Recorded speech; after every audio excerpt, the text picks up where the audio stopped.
यह कहानी है भगवान बुद्ध की।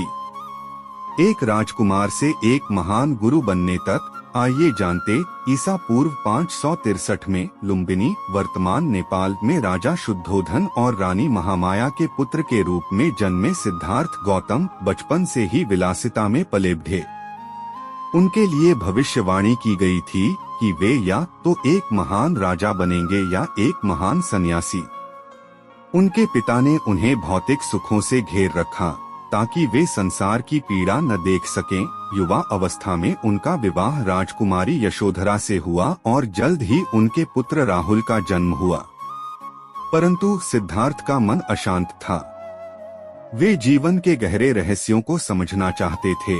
एक दिन सिद्धार्थ नगर भ्रमण पर निकले। वहां उन्होंने 4 दृश्य देखे, एक वृद्ध, एक रोगी, एक मृत व्यक्ति और एक सन्यासी। इन दृश्यों ने उनकी आंखें खोल दी।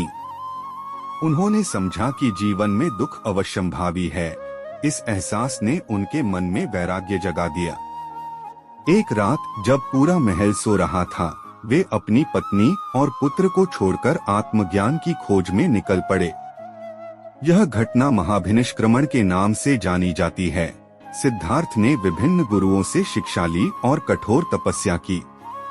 उन्होंने वर्षों तक भोजन छोड़कर कठिन साधना की, परंतु उन्हें ज्ञान की प्राप्ति नहीं हुई।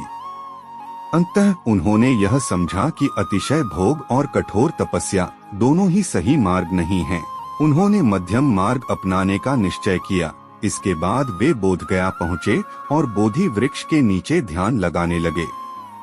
49 दिनों तक गहन ध्यान के बाद एक रात वैशाख पूर्णिमा के दिन उन्हें सत्य का बोध हुआ।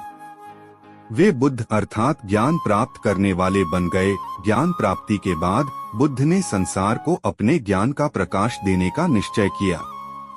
उन्होंने सारनाथ के मृगदाव में अपना पहला उपदेश दिया, जिसे धर्मचक्र प्रवर्तन कहा जाता है। धीरे धीरे उनके अनुयायी बढ़ते गए और बौद्ध धर्म की नींव पड़ी। बुद्ध ने 4 आर्य सत्य और अष्टांगिक मार्ग का उपदेश दिया, जो आज भी दुनिया को शांति और करुणा का संदेश देते हैं। भगवान बुद्ध की शिक्षाएं आज भी प्रासंगिक हैं।